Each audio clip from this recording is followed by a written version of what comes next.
Marie verse du parfum sur les pieds de Jésus. 6 jours avant la fête de la Pâque, Jésus va à Béthanie. C'est le village de Lazare, l'homme qu'il a réveillé de la mort. Là, on offre un repas à Jésus. Marthe sert le repas, et Lazare est un de ceux qui mangent avec lui. Marie prend un demi-litre d'un parfum très cher, fait avec du nard pur, et elle le verse sur les pieds de Jésus. Ensuite, elle les essuie avec ses cheveux, et l'odeur du parfum remplit toute la maison. Alors Judas Iscariote, l'un des disciples de Jésus, celui qui va le trahir, se met à dire « Il fallait vendre ce parfum pour 300 pièces d'argent et donner l'argent aux pauvres. » Judas ne dit pas cela parce qu'il pense aux pauvres, mais parce que c'est un voleur. C'est lui qui garde le porte-monnaie et il prend ce qu'on met dedans. Mais Jésus dit « Laisse-la tranquille. Elle a fait cela d'avance pour le jour où on me mettra dans la tombe. Vous aurez toujours des pauvres avec vous, mais moi, vous ne m'aurez pas toujours. »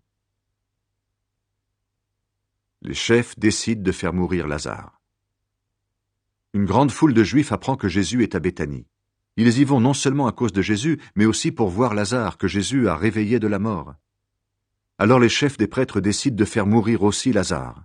En effet, à cause de lui, beaucoup de Juifs les quittent et ils croient en Jésus. Jésus entre à Jérusalem. Le jour suivant, la grande foule qui est venue pour la fête de la Pâque apprend que Jésus arrive à Jérusalem. Les gens prennent des branches de palmier et ils vont à sa rencontre en dehors de la ville. Ils crient « Gloire à Dieu, que le Seigneur bénisse celui qui vient en son nom, le roi d'Israël !»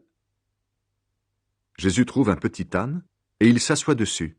On lit cela dans les livres saints. « N'aie pas peur, ville de Sion. Regarde, ton roi arrive. Il est assis sur un petit âne. » Les disciples ne comprennent pas tout de suite ce qui se passe. Mais plus tard, quand Jésus recevra de Dieu la gloire, ils se souviendront. La foule a réalisé ces paroles des livres saints qui avaient été dites à son sujet. Beaucoup de gens étaient avec Jésus quand il a dit « Lazare sort de là » et quand il l'a réveillé de la mort. Et ils racontent ce qu'ils ont vu. C'est pourquoi la foule vient à la rencontre de Jésus. En effet, elle a appris le signe étonnant qu'il a fait. Alors, les pharisiens se disent les uns aux autres « Vous voyez, vous n'arriverez à rien. Voilà que tout le monde marche derrière Jésus. »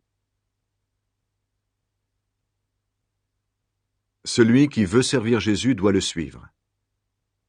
Quelques Grecs aussi sont venus à Jérusalem pour adorer Dieu pendant la fête.